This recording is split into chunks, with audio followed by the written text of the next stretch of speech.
नमस्कार, आप देख रहे हैं यू न्यूज यूपी और मैं हूं राहुल सिंह। यूपी गुनाह में गुनाह की एक और सच्ची सनसनीखेज खबर लेकर मैं आपके सामने हाजिर हूं। हमारी ये जो खबर है यूपी के झांसी जिले की है, जहां पर कल रात बच्चों के साथ सो रही एक महिला को बड़ी ही बेदर्दी से मौत के घाट उतार दिया गया। इस हत्याकांड के बाद पूरे इलाके में हड़कंप है और हर कोई यही सवाल पूछ रहा है कि आखिरकार 4 बच्चों की मां को किसने इतनी बेदर्दी से मौत के घाट उतारा। महिला का पति जो बताते हैं कि हरियाणा में काम करता है, प्राइवेट नौकरी करता है, वो घर पर मौजूद नहीं था। घर पर जो थे महिला थी, उसके साथ उसके बच्चे थे और इस पूरी वारदात को उस वक्त अंजाम दिया गया जब घर के ज्यादातर लोग या आस पड़ोस के लोग जो है गहरी नींद में होते हैं। कहा जा रहा है कि जिस तरह से महिला की हत्या की गई, उसके सिर पर किसी भारी और धारदार हथियार चीज से सिर और चेहरे पर ताबड़तोड़ वार कर उसे मौत की घाट उतारा गया। इस दौरान कमाल की बात यह रही कि बच्चे जो हैं महिला से सटकर सो रहे थे, लेकिन उन्हें भी महिला की हत्या का तनिक भी अंदाजा नहीं हुआ। ऐसे में सवाल ये उठता है कि आखिरकार कोई हत्यारा क्या कोई अपना है जिसने इस पूरी वारदात को अंजाम दिया, कि जिसके आने पर किसी तरह के ना कोई सुगबुगाहट हुई, न चीखने चिल्लाने की आवाज आई। रात के 3-4 बजे का दौरान जो है पूरी महिला की हत्या की वारदात को अंजाम दिया जाता है। इस दौरान 4-5 बजे के आसपास जो है एक बच्ची जो है उसे जब टॉयलेट लगती है या जो महिला के बगल में एक छोटा बच्चा होता है उसे दिखता है कि माँ हिल डुल नहीं रही, तब वो थोड़ा सा उठता है। इस दौरान वो चीख रोने लगता है तो उसकी आवाज़ सुनकर जो बड़ी बिटिया थी 10-12 साल की, वो उठती है। वो जब देखती है कि उसकी माँ खून से लथपथ, उसके चेहरा पूरा तरह से कटा हुआ है, तब वो चीखने लगती है। उसकी चीख के सुन के जो और बच्चे थे वो भी रोने लगते हैं। जिसके बाद जो पड़ोस में जो बगल में घर था, सास ससुर जहां पर थे, वो सब वहां पहुंचते हैं, गांव के लोग पहुंचते हैं और जब गांव के लोग अंदर पहुंचते हैं तो भयावह नजारा देखकर दंग रह जाते हैं। पति घर पर था नहीं, आखिरकार कौन घर पर घुसा, किसने इतनी सफाई से इस पूरी वारदात को अंजाम दिया कि किसी को इस बात की भनक नहीं लगी कि कब जो महिला है उसकी हत्या कर दी गई। अगर बच्चे रात में चीखते ना तो शायद सुबह तक किसी को इस बात की अंदाजा न लगता कि महिला की हत्या कर दी गई। अब ऐसे में सवाल यही है कि आखिरकार हत्यारा है तो है कौन? क्या कोई वो ऐसा शख्स है जो महिला को बड़ी अच्छी तरह जानता था और महिला भी बड़े ही उसे अच्छी तरीके से जानती थी और शायद महिला की जान में ही वो घर के अंदर घुसता है और फिर किसी बात को लेकर जो है महिला की हत्या करता है और फिर बड़ी ही आसानी से फरार हो जाता है? या फिर कोई ऐसा शख्स है जो किसी लूटपाट के इरादे से घर में घुसा और फिर उसने इस पूरी वारदात को अंजाम दिया? या फिर कहीं ऐसा तो नहीं पति ने ही, जैसा कि एक खबर आपको ध्यान होगा आगरा में हुआ था, जहां पर पति चुपचाप छुट्टी लेकर घर आता है, हत्या करता है और हत्या के बाद फिर से फरार हो जाता है? कहीं ऐसा तो नहीं पति का ही इस पूरे मामले में कुछ रोल हो? तो शंकाएं बहुत सारी हैं, सवाल बहुत सारे हैं, पर जवाब की तलाश में पुलिस की टीम जुटी हुई है कि आखिरकार जो रजनी है, जो 4 बच्चों की मां है, उम्र करीब 30 साल, आखिरकार किसने उसे इतनी बेदर्दी से मौत के घाट उतारा। हम भी इसी सवालों पर बातचीत करेंगे कि आखिरकार हत्यारा कौन हो सकता है। सबसे पहले हम आपको पूरी घटना विस्तार से बताएंगे ताकि आपको पूरा मामला समझ में आए। सबसे पहले एक छोटी सी अपील, अगर आपको हमारी खबर अच्छी लगती है, आपको लगता है कि हम सही तरीके से खबरें दिखा रहे हैं और इसी तरह से हमें खबरें दिखाते रहना चाहिए, तो आप हमें अपना सहयोग आर्थिक तौर पर दे सकते हो। हमारा फोन पे नंबर स्क्रीन पर फ्लैश हो रहा है, इस नंबर पर आप अपने सामर्थ्य, अपनी क्षमता अनुसार हमें मदद भेज सकते हो। जैसे हमारे इन दर्शकों ने भेजा है, राम भजन मौर्य जी ने हमें 200 रुपये की मदद की है, राकेश कुमार विश्वकर्मा जी ने हमें 200 रुपये भेजे हैं, इसके अलावा अशोक जो हैं सोरते जी हैं, उन्होंने भी 200 रुपये की मदद भेजी। हम आप इन सभी के आभारी हैं, इसी तरह से अपना सहयोग देते रहें। चलिए अब हम आपको पूरी खबर विस्तार से बताते हैं। और एक और अपील, अगर आपको छोटी खबरें देखना पसंद है, रील की तरह खबरें देखना पसंद है, तो आप हमें इंस्टाग्राम पर फॉलो कर सकते हैं। वहां पर हम सभी खबरें जो रील की तरह खबरें बनाकर डालते हैं। चलिए अब हम ये पूरी खबर जो है आपको विस्तार से बताते हैं। जैसा कि हमने बताया, जो घटना जो है यूपी के झांसी जिले की है। झांसी जिले का टोड़ी फतेहपुर थाना क्षेत्र है। इस टोड़ी फतेहपुर थाना क्षेत्र में बुढ़ई गांव करके है, बुढ़ई गांव करके जो एक गांव पड़ता है। इस गांव में जो है भूपत अहिरवार जो है अपने पूरे परिवार के साथ रहते थे। भूपत जो है मौजूदा समय में भूपत अहिरवार जो है हरियाणा के रोहतक में जो है एक प्राइवेट नौकरी करते हैं। जो बुढ़ाई गांव है, इस गांव में जो है उनकी पत्नी, उनके बच्चे जो है यहां पर रहते हैं, माता पिता रहते हैं। भूपत की पत्नी रजनी अहिरवार, उम्र करीब 30 से 32 साल के आसपास है। गांव में बने प्रधानमंत्री आवास में 3 बेटियों मुस्कान, परी, विद्या, इसके अलावा 3 साल के बेटे दिव्यांश के साथ रहती। ये 4 बच्चे इनके हैं, भूपत और रजनी के। इसके अलावा जो है भूपत की मां फूला देवी गांव के बाहर स्थित दूसरे मकान में, और उनके पति जो हैं वो उसी मकान में, दोनों में रहते हैं। मतलब गांव के जो बाहर 1-2 मकान थे, एक प्रधानमंत्री आवास जो इन्हें मिला था, उस प्रधानमंत्री आवास वाले घर में जो है भूपत अहिरावर की पत्नी और 4 बच्चे रहते थे। इसके अलावा जो दूसरा पुश्तैनी मकान था, उसमें सास फूला देवी और जो है भूपत अहिरावर के पिता जो हैं ये लोग रहते थे। परिजनों के अनुसार जो है गुरुवार की रात जो है 10 बजे खाना वाना खाने के बाद जो है पूरा परिवार सोने के लिए चला जाता है। जो सास ससुर थे वो अपने पुश्तैनी घर में सोने चले जाते हैं, वहीं जो रजनी थी वो बच्चे के साथ अपने कमरे में सोने चली गई। दिव्यांश रजनी के साथ एक बिस्तर पर सो रहा था, ठीक है, जबकि मुस्कान और विद्या दूसरे बिस्तर पर थी। इसके अलावा जो हाँ मुस्कान, परी, विद्या, हाँ, और जो परी थी ना, वो मंझली बिटिया जो थी वो दादा दादी के पास सो रही थी। और इन 3 बच्चों के बीच जो है जो रजनी थी वो सो रही थी। सबसे छोटा बेटा जो है रजनी के साथ ही सो रहा था, सबसे छोटा बेटा दिव्यांश था। शुक्रवार तड़के करीब 3 बजे जो है दिव्यांश के रोने की अचानक से आवाज आई, जिसकी आवाज सुनकर जो है उस देखा बिटिया जो थी मुस्कान 10 साल की, उसको लगा कि अभी तक मम्मा ने जो है बिटिया बउआ को चुप नहीं कराया, तो वो उठ गई, उसकी नींद खुल गई। उसने दिव्यांश को चुप कराने की कोशिश की, तो इस दौरान जो है उसके अंधेरे में जो देखा, हल्की लाइट बाकी जब रात में सोते समय ज़्यादातर लोग लाइट बंद कर देते, हल्की एक बल्ब जल रहा था। उस बल्ब में जो उसने अपने माँ का खून से सना हुआ चेहरा देखा तो उसकी चीख निकल गई। मां रजनी का चेहरे को बुरी तरीके से किसी भारी और धारदार हथियार से उसके चेहरे पर, सिर पर ताबड़तोड़ कई वार किए गए थे। एकदम पूरा चेहरा कहें पिच्चा कर दिया गया था और खून ही खून था पूरे बिस्तर पर। ये देखते ही मुस्कान जो बिटिया चीख पड़ती है। इस दौरान जो और 2 बच्चे थे वो भी चीखने लगते हैं। बच्चों के रोने और चीखने की आवाज़ सुनकर जो है सास ससुर, जिनका घर पास में ही था, इसके अलावा जिनका पड़ोस में घर था, वो सब जो है पूरे गांव के लोगों में हड़कंप कर जाता है कि बच्चे क्यों चीख रहे हैं। तुरंत लोग जो है बच्चों की चीख की तरफ दौड़ पड़ते हैं, सास ससुर भी दौड़ पड़ते हैं, और जैसे ही घर के अंदर सब दाखिल होते हैं, देख रहे होते कि बिटिया मुस्कान जो है फूट फूट कर रो रही थी, वहीं बच्चे सब रो रहे थे। जब पास पहुंचते हैं तो देखते हैं कि रजनी जो है एकदम ऐसी हालत थी कि आंखों से एक बार देख नहीं सकते, जो देखेगा वो अपना एक बार सिर घुमा लेगा। इतनी बेदर्दी से रजनी को मौत के घाट उतारा गया। खून से लथपथ रजनी की लाश को देखकर जो है पूरे गांव में रात में ही हड़कंप मच गया। तुरंत ही किसी ने इस बात की सूचना जो है पुलिस को दी। जो टोड़ी फतेहपुर थाना क्षेत्र की पुलिस टीम जो है रात में ही पहुंची। एक महिला की हत्या की सूचना मिली, ऊपर से 4 बच्चों की मां की हत्या, तो फिर मामला बड़ा हो जाता है। तुरंत ही क्षेत्राधिकारी जितेंद्र कुमार, थाना टेढ़ीपुर के प्रभारी पुलिस बल के साथ मौके पर पहुंचे। सबसे पहले शव को कब्जे में लिया गया। आसपास जो है फॉरेंसिक टीम बुलाकर सबूत इकट्ठा किए गए। पुलिस ने शव को कब्जे में लेकर जो है पोस्टमार्टम के लिए भेजा। इस दौरान जो है अब पुलिस पूरे मामले की जांच पड़ताल में जुट गई है। वहीं पुलिस ने तुरंत ही उसी रात में भूपत अहिरवार जो रजनी के पति थे, उन्हें भी रोहतक में इस बात की सूचना दी गई कि उनकी पत्नी की बेदर्दी से हत्या कर दी गई। अब शायद वो भी अब तक तो घर पहुंच चुके होंगे। वहीं अब पुलिस जो है सभी से पूछताछ कर रही। इस मामले में सबसे पहले ससुर ने क्या पत्रकारों से बात करते हुए कहा, वो सुनिए, फिर आगे हम लोग इस पर बात करते हैं। कहाँ के निवासी हैं? बुराई। अच्छा घटना घट गई है? घटना बहू खा किसी ने मार दिया। किसने मार दिया? अब जी पक्का पता रात में कौन आया था कौन नहीं आया। क्या नाम है बहू का? रजनी। कितनी उम्र है? उम्र 28 हुई है। 28। उनके कितने बच्चे हैं? बच्चे 4 हैं, एक बच्चा 3 बच्चे। आपको कब पता चला? कब हमें पता चलो 3 साढ़े 3 बजे सुबह। सुबह किसने देखा था?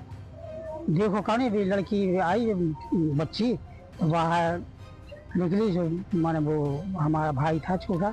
हाँ। तो उठो मकान में बगल में, तो देखो कहीं जो उसी ने देखा अच्छा, किस चीज से मारा गया? अब कुलाई से मार हो, अच्छा चाकू घाड़ी हो। तो पुलिस को सूचना कितने बजे दी लगभग? उतने उतनी याद आई 3:30 बजे 3 बजे। अब ससुर के मुताबिक उनका किसी से गांव में कोई इसी दुश्मनी नहीं थी कि इस पूरी कोई उनकी बहू को इस तरह से बेदर्दी से मार डाले। दूसरी बात, घर में जो पहले आशंका ये जताई जा रही थी, हो सकता कोई चोर लुटेरे घर में घुसे हों, लूटपाट करने की कोशिश की हो, इस वजह से जो है उन्होंने औरत की हत्या कर दी। लेकिन जो पुलिस पहुंची, पुलिस ने घर में जांच पड़ताल की तो घर का जस का सामान जो था वो जस का तस रखा था, कहीं कुछ सामान को हाथ नहीं लगाया गया। तो यानी जो भी था उसका मकसद जो है सिर्फ और सिर्फ रजनी की हत्या करना था, इसके अलावा कुछ और नहीं था।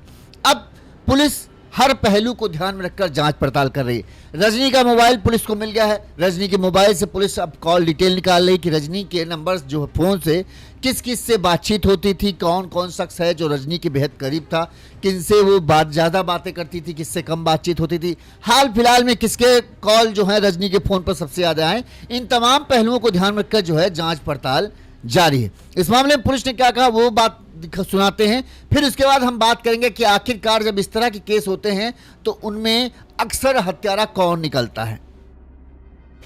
सर आज क्या घटना हुई? आज सुबह लगभग 4 बजे एक फोन आया था ग्राम गुढ़ाई से कि एक महिला है जिनकी संदिग्ध परिस्थिति में उनकी एक बॉडी अंदर चारपाई पर है।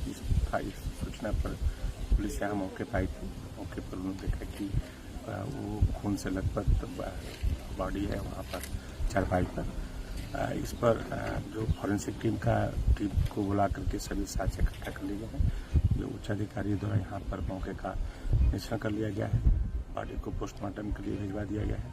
जो मृतका है, मृतका के सास के तरीक़ के आधार पर उचित धारा में मुकदमा पंजीकृत कर लिया गया है। इनके जो मोबाइल है, मोबाइल का CDR का अवलोकन किया जा रहा है। इसमें एक संदिग्ध को अभी हिरासत में लेकर पूछताछ की जा रही है। अभी तक घटना स्थल निरीक्षण से और साथ से ऐसा प्रतीत हो रहा है कि ये प्रेम संबंध में इनकी हत्या किया जाना है। विस्तृत जांच इसमें संपादित थाना टोली द्वारा की जा रही है। अब पुलिस जो है हर एंगल को ध्यान में रखकर जांच पड़ताल कर रही है। हम भी ये जो अभी हम बात करने जा रहे हैं ये सिर्फ हमारी कल्पना है। जो इस तरह के मामले जब हम देखते हैं तो उनमें अक्सर क्या निकल के आता है, हम उन केसों के आधार पर एक बातचीत कर रहे हैं। ठीक है, ये टोटली ये नहीं है कि हाँ जो कहा जा रहा है वो सच है। ये एक कहते हैं कि जैसे पुलिस हर एंगल यानी किस किस पर शक किया जा सकता है उस पर हम लोग बातचीत करें। अब अगर आप अक्सर इस तरह के केस देखें जहां पर पत्नी अकेले है, पति बाहर है और उसकी अचानक से हत्या कर दी जाती है, ठीक, तो इस तरह केस में अब अगर आप यहां मानिए कि मान लीजिए कोई चोर लुटेरा, घर देखिए घर का खुला हुआ रास्ता है, ऐसा नहीं घर में घुसना मुश्किल नहीं है, मान सकते हैं चलिए कोई चोर लुटेरा इस घर में घुसा, ठीक है, वो घर में घुसता है तो चोर लुटेरे का पहला मकसद होता है लूट, यानी गहने लूटना, सामान, कीमती सामान लूटना, ना कि हत्या करना। अब जाहिर सी बात है जब चोर लुटेरे किसी घर में घुसते हैं तो वो पहले ही उस घर के बारे में जानकारी इकट्ठा कर लेते हैं कि इस घर में कितने आदमी हैं, कितनी महिलाएं हैं और लूट करना कितना आसान या कितना मुश्किल है। जाहिर सी बात है तो चोर ने भी इस बात की जानकारी जुटाई जरूर होगी कि इस घर में महिला रहती है सिर्फ, और ज़्यादातर जो हैं बच्चे हैं। अब यानी इस घर को लूट करना अगर एक दो लुटेरे घुसते हैं तो बड़ा मुश्किल काम नहीं है। लेकिन यहाँ पर जब लूट वालों को एंगल को ध्यान रखते हैं तो भाई लुटेरे घुसे, चोर घुसे और घर में कोई सामान चुराया नहीं और सिर्फ महिला की हत्या की और फिर वो फरार हो गए। ऐसे में सबसे बड़ी बात है लुटेरे और चोर घुसेंगे बिना किसी आहट के, यानी बच्चे जो घर माँ के बगल में जस्ट सो रहे हैं उन तक इस बात की भनक नहीं लगी कि उनकी माँ की हत्या कर दी गई। तो ये कैसे संभव है? थोड़ा बहुत तो जो महिला होगी वो अपने आप को बचाने की कोशिश करेगी, इस बचाने में थोड़ा बहुत तो हाथ पैर जो है बच्चे का लग जाएगा जिससे बच्चे की नींद खुल जाए। अमूमन मानते हैं कि बच्चों को बड़ी गहरी नींद आती है लेकिन फिर भी थोड़ा सा बहुत जब धक्का लगता है तो बच्चों की नींद खुलती है और आहट होने पर उनको भी, चूंकि सिर्फ ऐसा नहीं था कि एकदम छोटे छोटे बच्चे थे, बिटिया थी 10-12 साल की बिटिया थी, बेटा था, तो 3 बच्चे एक महिला के बगल में सो रहे हों और उन तीनों को इस बात की भनक न लगे कि उनकी मां की हत्या कर दी, बड़ी ताजुब की बात। ठीक, तो यहां पर चोर एंगल वाला जो है ये मामला बहुत कमजोर लगता है कि चोर घुसेंगे तो उनका मकसद चोरी होगा, क्योंकि पुलिस जब जांच कर रही है तो पुलिस को घर के अंदर से एक भी सामान गायब नहीं दिखा। सामान जो जस का था तस था वैसा ही रखा है, सिर्फ और सिर्फ महिला की हत्या की गई और उसके बाद जो है हत्यारा फरार हो गया। तो यानी जो भी शख्स घर आया उसका मकसद सिर्फ और सिर्फ रजनी की हत्या था, इसके अलावा कुछ नहीं। अब वो मामला यानी चोर लुटेरे नहीं हो सकते। अब आते हैं क्या कोई करीबी इसमें शामिल है? क्या इस तरह के मामले हमने कई बार देखा है कि प्रेम प्रसंग वाला मामला शामिल होता है, चाहे वो एक तरफा हो या चाहे दो तरफा हो। यानी कोई ऐसा शख्स, चूंकि रजनी यहाँ पर अकेले थी, कहीं ऐसा तो नहीं कि रजनी की किसी से मित्रता हो गई हो और वो शख्स रात में जो है रजनी के पास पहुंचा। जाहिर सी बात है, रजनी जानती थी तो चीखने चिल्लाने की कोई बात ही नहीं हो सकती है। ऐसे में क्या कुछ उन दोनों के बीच में ऐसी बातचीत हुई जिसके चलते उस शख्स ने जो है गुस्से में आकर इस पूरी वारदात को अंजाम दिया और रजनी की हत्या के बाद उसकी लाश को वहीं बच्चों के बीच लिटाकर चुपचाप वहां से फरार हो गया। ये एक संभावना हो सकती है। पुलिस बहरहाल जांच पड़ताल कर रही है। कहीं ऐसा तो नहीं कोई ये चाहता हो कि रजनी अपने बच्चों को छोड़कर जो है उसके साथ चले और अपने पति अपने बच्चों को छोड़ दे और उसके प्यार को स्वीकार कर ले बस। लेकिन रजनी ने जब इस बात को मानने से इनकार कर दिया तो उस सनकी प्रेमी ने रजनी की बेदर्दी से हत्या कर दी। इसकी संभावना सबसे ज्यादा है, क्योंकि इस तरह के मामलों में अक्सर देखा गया है कि जो प्रेमी होता है वो ये चाहता है कि रजनी जो मतलब प्रेमिका है, अगर वो शादीशुदा है तो अपने पुराने पति और बच्चों को छोड़कर उसके साथ जाए। लेकिन पत्नी है जो उसका ये होता कि नहीं, बच्चों से उसका लगाव खत्म नहीं होता तो वो अपने बच्चों को छोड़ने के लिए तैयार नहीं होती। लिहाजा इस वजह से जो है कहीं इस पूरी वारदात को अंजाम नहीं दिया गया। ये संभावना सबसे ज्यादा हो सकती है। अब तीसरी संभावना पे आते हैं। क्या कहीं घरेलू झगड़ा तो नहीं था, या मतलब सास ससुर अलग रहते थे, रजनी अलग रहती थी, तो कहीं ऐसी कोई तकरार तो नहीं जिसके चलते जो है घर के ही किसी सदस्य को रजनी से बहुत ज़्यादा चिढ़ हो गई हो, बहुत ज़्यादा नफरत हो, या फिर रजनी के स्वभाव से जो है घर के किसी सदस्य को इतनी ज़्यादा प्रॉब्लम हो गई हो कि उसको लग रहा हो कि इसके वजह से जो है हमारे घर की बदनामी हो रही है, तो उस वजह से जो है गुस्से में आकर उसने इस पूरी वारदात को अंजाम दिया। ठीक, तीसरा ये हो गया। चौथा कारण आते हैं पति।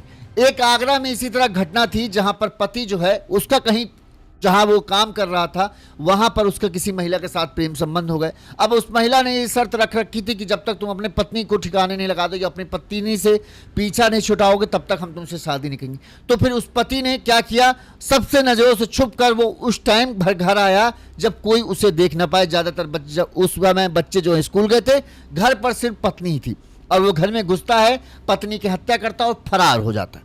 कहीं ऐसा तो ही नहीं कि जो पति था वो रात के समय में घर में आया 12-1 बजे के बाद, जब पूरा गांव सो गया, किसी की नज़र उस पर पड़ी नहीं और उसने ही जो है इस पूरी वारदात को अंजाम दिया और फिर से वो वापस चला गया। चौथी संभावना। अब इन्हीं संभावनाओं में से एक संभावना मुझे लगता है निश्चित तौर पर सही होगी।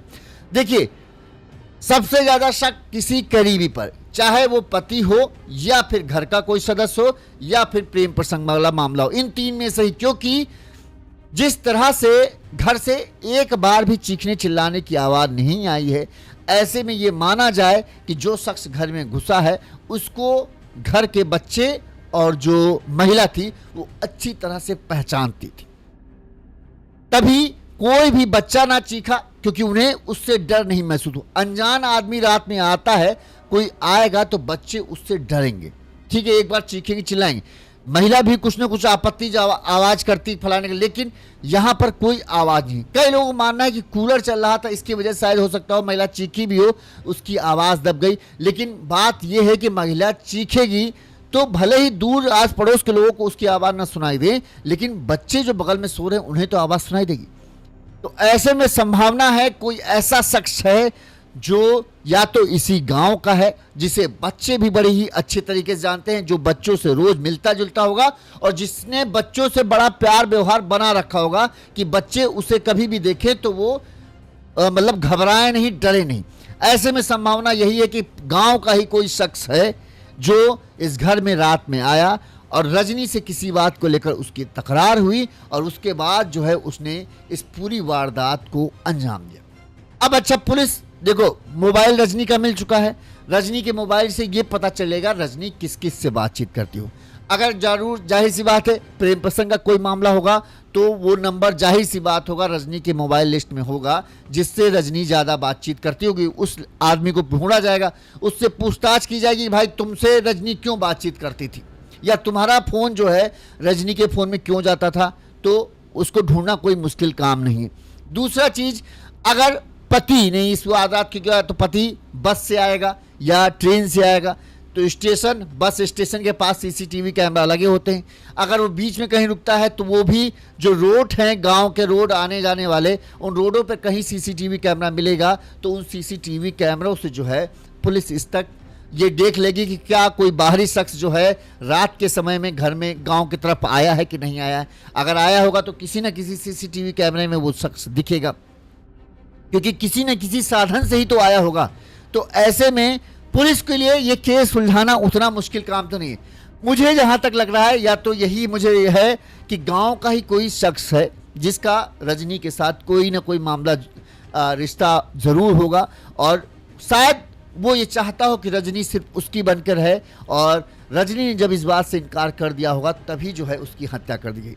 यहाँ पर लूटपाट का मामला नहीं है, यहाँ पर या तो पारिवारिक कलह हो सकती है कि किसी घर के ही सदस्य ने इस पूरी वारदात को अंजाम दिया और घर वाले अब उस पाप को, उस हत्याकांड को छिपाने की कोशिश कर रहे हैं, या फिर कोई शख्स ऐसा है जो गांव का है, जिसे सब जानते हैं, सब मानते हैं, लेकिन उसका घर के आने जाने का मकसद कुछ और होता था, ठीक, जिसके बारे में शायद घर वालों को नहीं पता।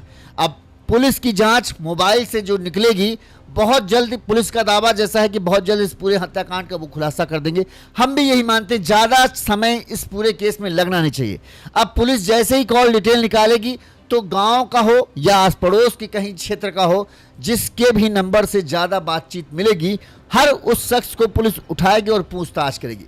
और अचानक से अगर कोई घर का शख्स, गाँव का या घर के कोई सदस्य जो है अचानक से गायब होता है तो पुलिस के शक के दायरे में वो शख्स सबसे पहले आएगा, क्योंकि हत्या यानी शुक्रवार की रात तक वो शख्स गांव में था, और उसके बाद जैसे ही हत्या होती है वो गायब हो जाता है, तो पुलिस का शक उस पर जाएगा।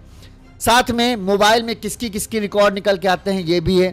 तो अब पुलिस जांच जारी है, उम्मीद करते हैं कि 1-2 दिन में ही पुलिस पूरा खुलासा कर देगी कि आखिरकार हत्यारा क्यों, क्योंकि या तो कोई संकी शख्स होगा जो एक तरफा रजनी से प्यार करता हो और चाहता हो कि रजनी सब कुछ छोड़ दे उसके साथ चले, या फिर 2 तरफा मामला होगा, लेकिन रजनी प्यार में तो हो लेकिन वो अपने बच्चों, अपने परिवार को छोड़ने के लिए तैयार ना हो, दूसरा यही, और तीसरा क्या कहीं पति का तो कोई मामला नहीं था जिसके चलते ये पूरी हत्या हुई। तो ये तमाम पहलू हैं जिन पर हमने बात की, और इन्हीं पहलुओं को ध्यान में रखकर पुलिस भी जांच कर रही। दावा यही है कि जल्द खुलासा होगा, जब भी खुलासा होगा हम आप तक पूरी खबर पहुंचाएंगे। देखते रहिए यूनिज़ यूपी।